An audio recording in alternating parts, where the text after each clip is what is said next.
Finally অনেক অপেক্ষার পর আমরা এখন বেরিয়ে পড়েছি পেহেলগাঁওর উদ্দেশ্যে। তো এখন বাজে বিকেল 4টা। তো দেখুন আকাশটা কত সুন্দর লাগছে না, পুরো মনে হচ্ছে যেন আকাশে তুলো ছড়ানো রয়েছে।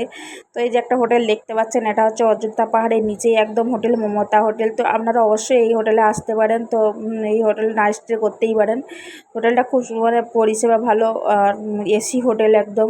তো আমাকে কমেন্ট করবেন, আমি ফোন নাম্বার দিয়ে দেবো, আপনারা অবশ্যই যোগাযোগ করতে পারবেন। তো আর জানালা খুললে একদম পাহাড়ের মনোরম দৃশ্য দেখতে পাবেন। তো চলুন আর বেশি কথা বলবো না, আমরা এখন এই যে ট্যুর ড্যাম যেখানে পেহেলগামটা হয়েছে সেটা হচ্ছে ট্যুর ড্যামেই হয়েছে। তো এখানে সামনাসামনি আমরা চলে এসেছি। তো এখানে যাই, গিয়ে আপনাদেরকে একটু ভালো করে ঘুরিয়ে দেখায়, আমরাও দেখবো, আপনাদেরকেও একটু দেখাবো ভালো করে। তো আমরা এখন পৌঁছে গেছি এখানে। তো এখানে আসলে অনেক গরম, তো পাহাড়ের একটু বেশি গরম হয়, তো ওই জন্য জলগুলো আসলে শুকনো হয়ে গেছে। তো সেই জন্য আসলে এই দৃশ্যটা ফুটে উঠেছে। তো চলুন নিচটায় যাই, নিচটায় গিয়ে আপনাদেরকে একটু ভালো করে ঘুরিয়ে আপনাদেরকে দেখিয়ে দেবো। আর এখানে প্রচুর দূর দূর থেকে সবাই এসেছে এই পেহেলগামটা দেখতে। তো ভাইরাল পেহেলগাম আর কি। তো দেখতেই পাচ্ছেন, আর আসলে দেখুন কত পিছনে লোকজন রয়েছে, তো সবাই এসেছে। তো চলুন আর বেশি দেরি করবো না, আর আমাদেরকে বাড়িও ফিরতে হবে। দেখুন আকাশে কত মেঘ করেছে না।